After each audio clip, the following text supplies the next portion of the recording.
Nabateena fideera harki kee, nabateena fideera harki kee, lafaan dadhabee humna naaf ta'e.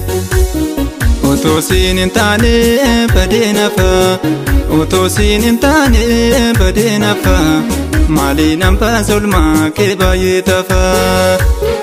Otoo siin hin taane badee nafa, otoo siin hin taane badee nafa, maaliin hambaa solmaa kee baay'ee tafa.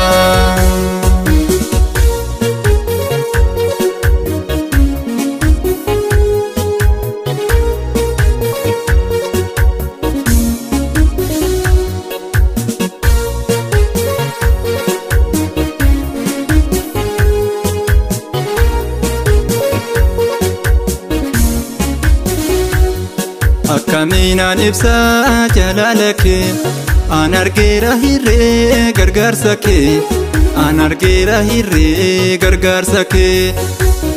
Nama haalli gatee biraa darbee, si gargaara safaana dhaabbatee, si gargaara safaana dhaabbatee.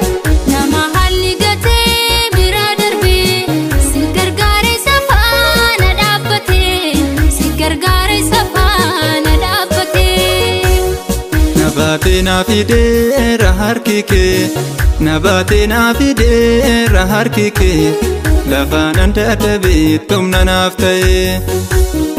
Otoo siin hin taane badee nafa, otoo siin hin taane badee nafa, maaliin hambaa solmaa kee baay'ee tafa.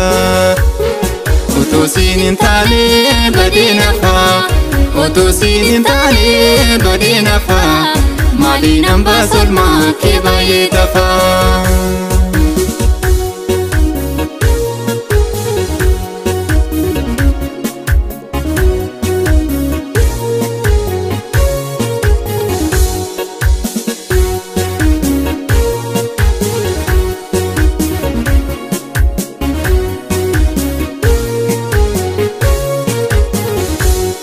Tolli kee baay'eedha maaliin hambaasa, aarsaa galata koo nan si faarsa, aarsaa galata koo nan si faarsa.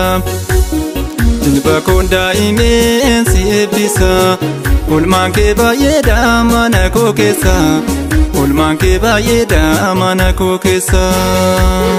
Jilba koon daa'imeen si eebbisa, oolmaan kee baay'eedha mana koo keessa, oolmaan kee baay'eedha mana koo keessa.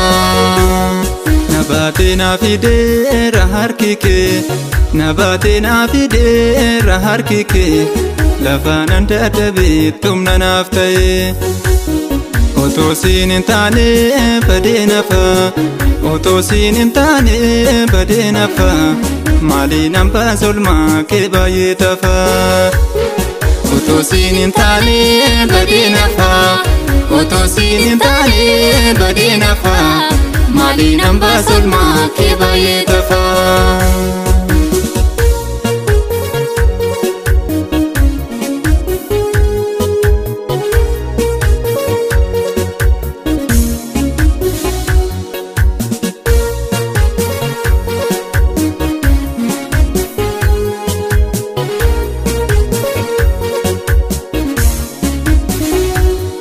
Eenyuun si fakkeessa fakkaataan qabdu, abbaas yoo jedhanii ittiin fakkeeffamtu, haadhaas yoo jedhanii ittiin fakkeeffamtu. Namni waadaa galee bor namaa ganaa, ansi duwwaan argee waaqamaa namaa, amma du'aa fannoot si wareegama. Namni waadaa galee bor namaa ganaa, ansi duwwaan argee waaqamaa namaa, amma du'aa fannoot si wareegama.